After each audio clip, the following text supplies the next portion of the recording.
Chers auditeurs, bonjour. Aujourd'hui, nous sommes avec Didier Van Kovlaert. Bonjour Didier. Bonjour Virginie. Qui va nous parler de son ouvrage L'enfant qui sauva la Terre, paru aux éditions Albin Michel. Alors, un magnifique ouvrage, plein d'espoir, d'amour. Donc, un petit enfant, Thomas, qui est malade, qui est à l'hôpital, et un jour, une Marie Clown rentre. Une femme clown d'hôpital, pousse la porte de sa chambre, lui dit bonjour Thomas, c'est une bonne nouvelle. La médecine ne peut rien pour toi, mais toi, tu as les moyens de soigner la terre à distance. Et c'est ça qui va rendre ta guérison nécessaire. Alors, il rit poliment, il ne voit pas où est la vanne, mais en plus, il déteste les clowns, c'est que ce numéro. Et là, elle développe. Et elle lui dit, je suis pas résumable à mon costume de clown, c'est le moyen d'arriver jusqu'à toi sans les contrôles sanitaires et tout ça. Mais voilà, je travaille à distance avec des enfants malades comme toi, tout autour de la Terre, qui se concentrent à heure fixe sur un problème du monde végétal, minéral, animal, et qui, en voyant des ondes pour résoudre ces problèmes, reçoivent cette énergie en retour qui les aide à guérir.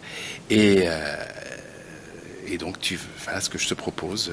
Alors, au début, il n'y croit pas du tout, mais d'abord, elle va lui apprendre à apprivoiser sa douleur. Voilà, et ça, c'est très important parce que tout le monde peut le faire. Oui, et là, c'est le mode d'emploi qu'elle lui donne d'une chose dont j'ai moi-même bénéficié quand j'avais des problèmes de santé. Il ne faut pas se cabrer, se refermer sur la douleur, lutter contre elle, mais des techniques de souffle et de visualisation qui permettent déjà de se mettre à son rythme, et ensuite elle lui explique, comme sur un écran d'ordinateur, quand on prend un fichier, qu'on va le mettre dans la poubelle. Donc il faut se concentrer là-dessus, et tout en étant projeté dans l'endroit que l'on préfère au monde, où on est le mieux, et en même temps on va chercher la douleur, on la jette et on revient à l'endroit où on est. Voilà, elle lui donne tout ce mode d'emploi qu'il fait, ça coûte rien. Et ça marche. Et voilà. Alors là, à partir de là, il va tenter l'expérience qu'elle lui propose. Oui, il se dit, ça vaut le coup. Le médecin est le premier surpris parce qu'il n'utilise plus sa morphine. Alors là, forcément... il y a un problème. C'est-à-dire que, en fait, c'est raconté par Thomas. C'est dit par ce gamin qui, d'un coup, voit les réactions. Déjà, il est d'une hyperlucidité, comme déjà au départ. Il était catalogué... Il était choisi déjà. Avant d'être étiqueté de la maladie de Beaufort, cette maladie orpheline, il était catalogué HP au potentiel, comme il dit, c'est les mêmes initiales qu'hôpital psychiatrique. Et donc lui, on la lui fait pas, quoi. Et il observe les réactions, et la réaction notamment d'un médecin qui ne comprend pas comment, en dehors de son traitement antidouleur, tout ça, le problème peut se résoudre. Et ça met à mal les certitudes, donc les gens ne le prennent pas forcément bien. En même temps, ce médecin, il est formidable, mais il est battu en brèche dans ses certitudes, donc il doit composer avec ça, et ça donne des rapports assez riches entre eux, comme ça, où à un moment donné, ce médecin va apprendre à laisser parler la bienveillance en lui, qui accepte que cet enfant se rétablisse peu à peu par le moyen que lui ne comprend pas. Oui, il va lâcher. Et en lâchant, finalement, il va ouvrir la Et en même temps, grâce à cela, sans dévoiler la fin, il va comprendre la maladie de cet enfant. On ne comprend pas d'où ça vient, quel est le ressort psychosomatique qui crée cette maladie. Oui, il fait vraiment avancer ce petit Thomas. Ouais. Donc il a plusieurs missions. Donc il a la barrière de corail, il a les abeilles. Et en fait, finalement, il est dans un jeu vidéo. Il a une mission, il réussit et hop, il accède. C'est l'équivalent, il accède. Il gagne des points de vie en sauvant d'abord, en aidant la barrière de corail à ne plus s'autodétruire, parce que le problème, c'est que la barrière de corail, qui est un assemblage minéral, végétal, animal, et le réchauffement de l'océan fait que les algues, qui ont une composante très très importante, sont perçues comme toxiques par les structures animales de la barrière, qui se mettent à les détruire. Or, ce sont ces algues qui donnent tout l'oxygène, les couleurs et tout ça, et donc c'est de l'autodestruction. Donc il faut réinformer. Et le boulot de Thomas, c'est ça, c'est de réinformer à distance. Alors la clown lui donne petite fiole de vodka, une mignonnette comme dans les mini-bars. Et elle dit, voilà, c'est de l'eau, la barrière de corail puisée à l'est de l'Australie. Alors lui, je dis, ok, elle a rempli au robinet. Elle dit, bah, tu vas te concentrer dessus toutes les 26 secondes, parce que 26, c'est ton chiffre fétiche. Alors elle dit, mais comment elle sait ça? En fait, elle sait plein de trucs. D'où ses soupçons à lui de dire, est-ce que c'est pas un complot de l'équipe médicale pour casser mes blocages, pour me faire... Ou est-ce que c'est, comme elle dit, moi je suis ce que tu voudrais voir en moi. Je suis une fée, je suis la Vierge Marie, je suis une extraterrestre. Ce à quoi il répond qu'il n'a plus l'âge de croire aux fées, que les extraterrestres, ça n'existe pas, et que la religion, ça sert qu'à se taper dessus. Donc voilà, il fait quand même le ménage, a priori. Il n'est pas simple à aider comme gars. Sauf que les résultats qu'apparemment il va avoir, on va ébranler ses certitudes et réveiller en lui cette énergie disponible, encore augmentée justement par l'idée qu'il lui reste peu de temps. Oui, c'est ça. Qu'il est condamné par l'impuissance de la médecine. Et voilà, il va nous raconter comment tous ces chemins de sa guérison, puisque on comprend, voilà, sans dévoiler la fin, que c'est l'adulte qu'il est devenu qui raconte ce petit garçon condamné qu'il était, et comment il s'en est sorti grâce à cette femme clown. Et il a peut-être démarré une nouvelle vie, parce qu'avec tous les éléments qu'elle lui donne, une nouvelle vie s'ouvre à lui, avec un potentiel... surtout la reconnexion au monde, en fait, le secret de la vie, c'est la connexion. On est tous connectés, et avant que l'être humain arrive sur Terre, les connexions se faisaient parfaitement entre le minéral, le végétal, l'animal. Elles continuent à se faire, malgré tous les obstacles que nous y avons dressé avec notre technologie, nos pesticides, nos fréquences qui perturbent toute cette communication naturelle, qui est aussi bien qui passe par les ondes, par les composés organiques volatiles, et évidemment la pollution humaine ne se limite pas aux hydrocarbures, aux énergies fossiles. Il y a toutes ces pollutions électromagnétiques et puis ces pollutions psychologiques. Nous polluons la Terre par nos pensées, c'est ce qu'elle lui dit.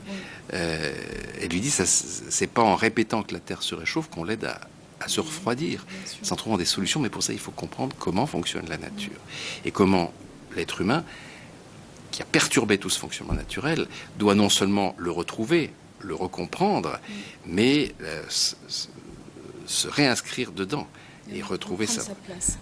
Et à partir de là, on se retrouvera comme les peuples premiers d'Amazonie qui, eux, ont toujours eu ce contact avec la forêt qui leur indique les plantes qu'il faut faire, avec les animaux, avec tout. Sauf que leur forêt, on l'a détruit.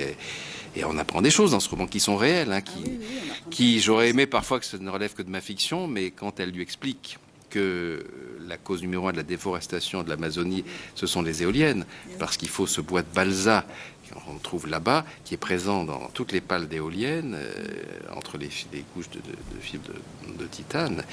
Et voilà, détruire la forêt pour brasser de l'air, est-ce que c'est la véritable écologie? Et oui, ça c'est... Question posée, la réponse est implicite. Alors moi, il y a un personnage que j'ai beaucoup aimé, c'est le personnage de Fatou. Alors Fatou, donc c'est une infirmière. Qui est la chef infirmière de l'étage des soins palliatifs en pédiatrie. Et alors, quand il nous l'a décrit, il nous dit ivoirienne, format catcheuse, main de velours dans un gant de latex. Alors ça, j'ai trouvé que c'était extraordinaire. Et Fatou, finalement, elle est très attachée à lui aussi. Elle est son chouchou parce que lui, personne ne vient jamais le voir. Et oui, parce que lui, sa mère, elle est morte à la naissance, donc déjà c'était pas simple parce qu'il en a développé cette culpabilité. Malheureusement, il est un peu normal d'avoir là. Et puis, et en même temps, il adore son père et son père est un militant qu'on qualifie d'éco-terroriste, c'est-à-dire lui, il sabote les éoliennes, surtout les éoliennes offshore, et avec un drone qui balance dessus de la mousse corrosive, et là je donne la recette, le truc, et je ne suis pas responsable en cas d'utilisation. Mais tout ça pour sauver, évidemment, les baleines, les dauphins, toutes ces perturbations de leur sonar que créent les vibrations, les ondes de ces appareils. Et puis donc son père, il a été mis en prison.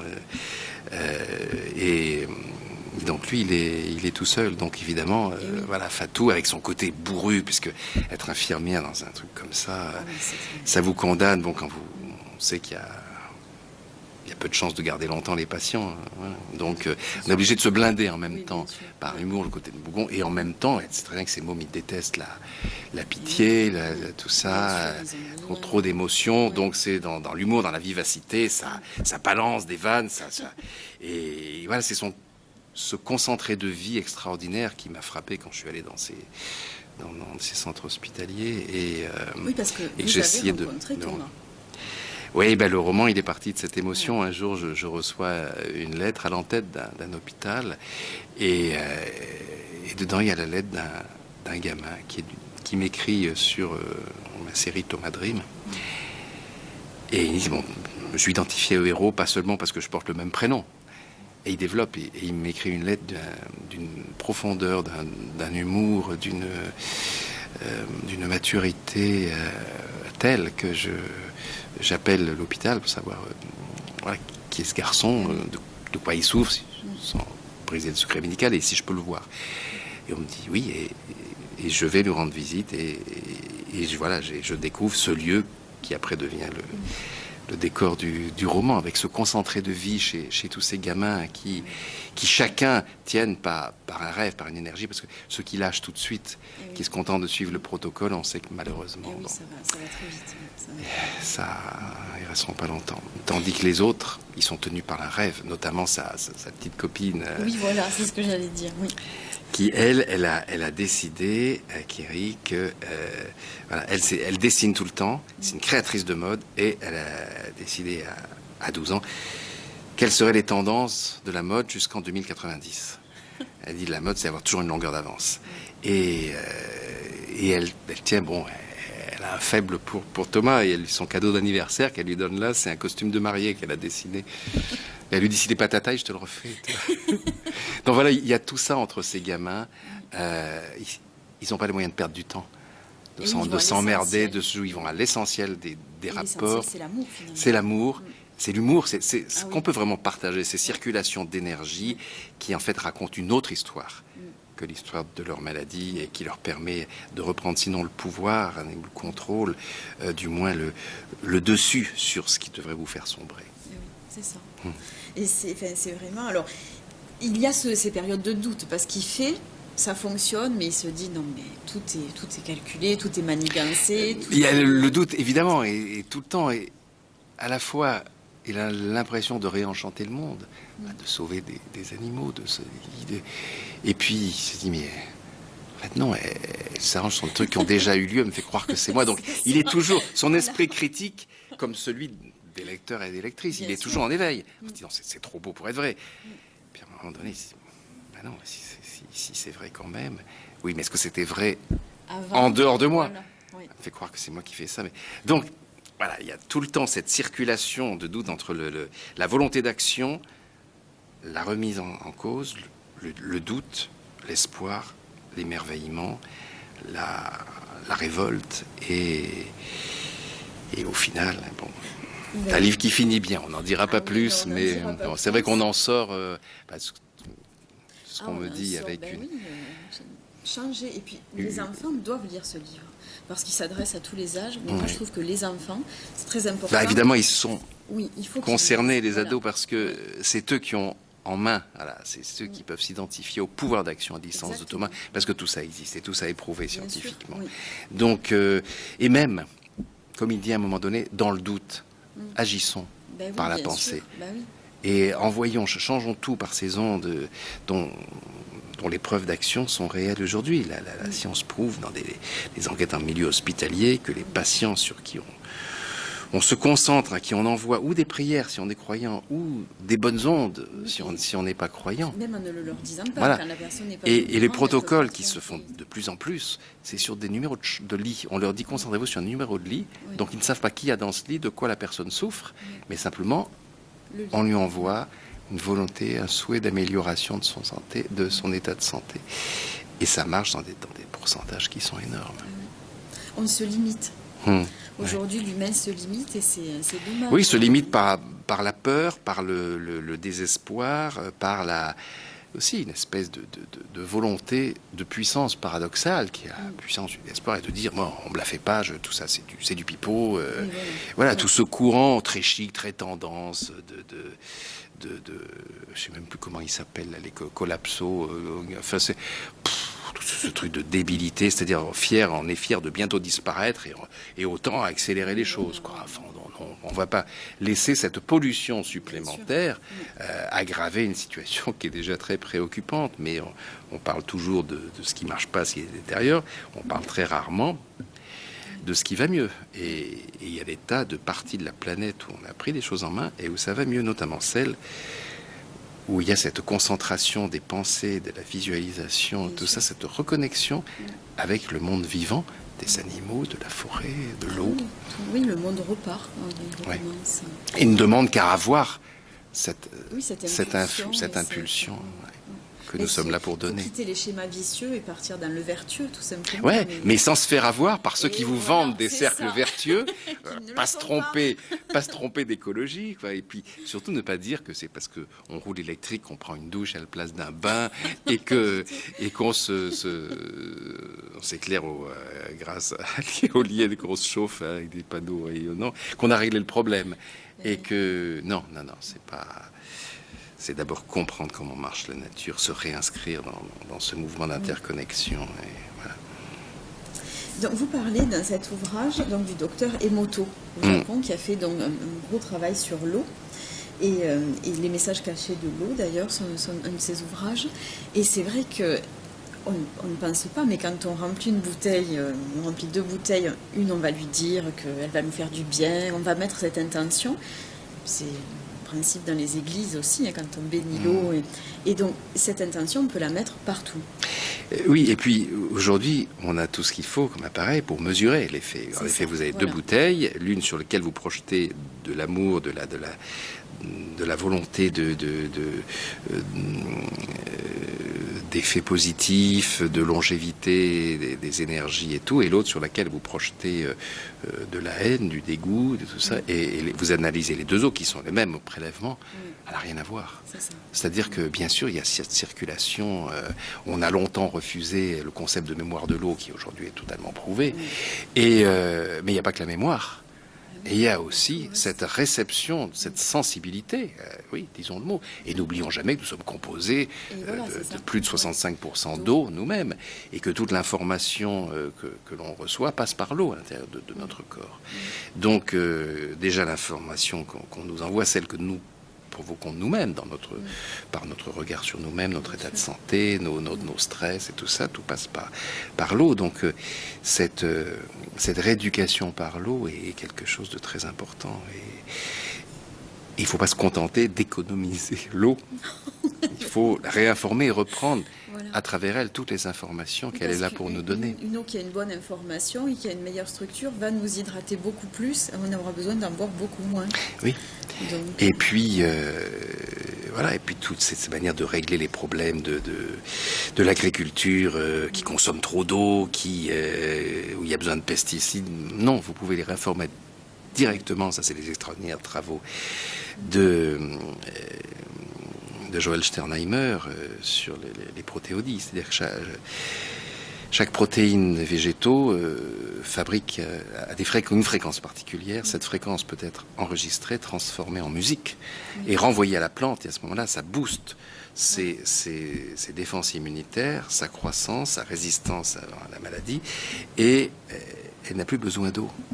Les expériences de Sternheimer qu'on peut voir sur Internet, notamment au Sénégal, il a fait pousser des tomates sans eau, uniquement avec de la musique, avec des haut-parleurs.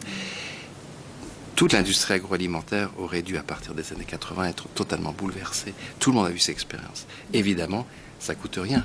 Ben oui, donc c'est pas il n'y a pas de produits à vendre, c'est parce que ça supprime les pesticides, ça supprime les engrais, donc c'est insupportable sur le plan économique. Donc on a censuré, détruit, mais non, il y a des agriculteurs qui continuent à pratiquer ça, à refuser d'être sous la tutelle des Monsanto et compagnie, qui leur ont imposé tous ces OGM dont on mesure aujourd'hui les effets toxiques terribles. Donc, mais tout est possible, toujours. Et il y a toujours des gens qui vont rechercher ces travaux, qui les remettent au goût du jour. Et Et voilà, des gens comme Jean Toby aujourd'hui pour les travaux de Sternheimer. Donc il suffit de se tenir au courant de la vraie actualité, de la vraie écologie, et qui permet de changer totalement l'agriculture. Malheureusement, vous mettez à dos l'industrie agroalimentaire, les syndicats. Donc il faut trouver d'autres voies, mais on n'a plus le choix aujourd'hui. Il faut faire le ménage. Il faut le faire vite. En tout cas, moi, donc j'ai vraiment adoré cet ouvrage. C'est un roman plein d'espoir et moi, j'ai quand même envie de raconter ce qui le fait un petit peu. C'est l'anecdote du papa où elle lui dit, bon, ton papa a fait un accident, donc il a fait tomber un policier de l'arbre. Et elle lui dit, mais concentre-toi. Et en fait, il ne tombera pas, il ne sera pas dans l'arbre. C'est-à-dire, en fait, oui, il y a un flic, parce que vous savez, ces flics qui sont enfin cachés dans les endroits improbables avec des jumelles pour repérer s'il mettez votre ceinture, si vous téléphonez au volant et tout. Et puis, le père qui allait voir son fils s'est endormi au volant. La voiture a percuté un arbre. Manque de bol, c'était un arbre à flic. Le flic est tombé et il se retrouve en prison. Sauf que, en fait... la réalité que va découvrir Thomas, mais est-ce que c'est lui qui a fabriqué cette réalité? Elle lui dit... change d'arbre. C'est-à-dire que oui, mais c'est pas cet arbre-là qu'il a percuté. Et en fait, la réalité, c'est ça. C'est que le flic, il est tombé de surprise, il était dans l'arbre voisin. Mais c'est pas l'impact. Il n'y a pas eu homicide involontaire. Il y a eu, pas de bol, c'est une réaction de surprise, de peur qui a fait tomber d'un arbre voisin. Est-ce que c'est Thomas qui a provoqué ça? Par sa concentration, est-ce qu'il a réussi à changer, à modifier le passé, ou est-ce que ce passé, elle l'avait appris et elle lui a fait croire que c'est lui qui changeait tout? Réponse dans le livre. Voilà, vous lirez l'ouvrage pour le savoir. En tout cas, s'il change ou pas le passé, il changera le futur, ça c'est certain. Et donc voilà, il faut vraiment un livre. Moi, ma fille a 13 ans, elle l'a lu, elle s'est régalée, elle a adoré et elle a essayé de faire ses petits exercices. Voilà, il y a quelques petits exercices pratiques dans le livre qu'on peut faire si on veut. À tout âge. Super. Donc voilà, L'enfant qui sauva la terre aux éditions Albin Michel. Le prochain, bientôt. Prochain en septembre. Prochain roman. Quelques mois. Il s'appelle L'impasse des rêves. Alors. C'est un roman avec plein de clés, là encore. On n'en dira pas plus. Comme tous vos romans. Ouais. Il y a plein de clés. Il y a beaucoup de portes à ouvrir. Hein. Il y a beaucoup de serrures à forcer avec des passes comme ça. Donc, je procure. Donc, rajoutez une clé à votre trousseau. Lisez L'enfant qui sauva la terre. Et le prochain, donc, L'impasse des rêves. Merci beaucoup, Didier. Merci. Au revoir. Au revoir.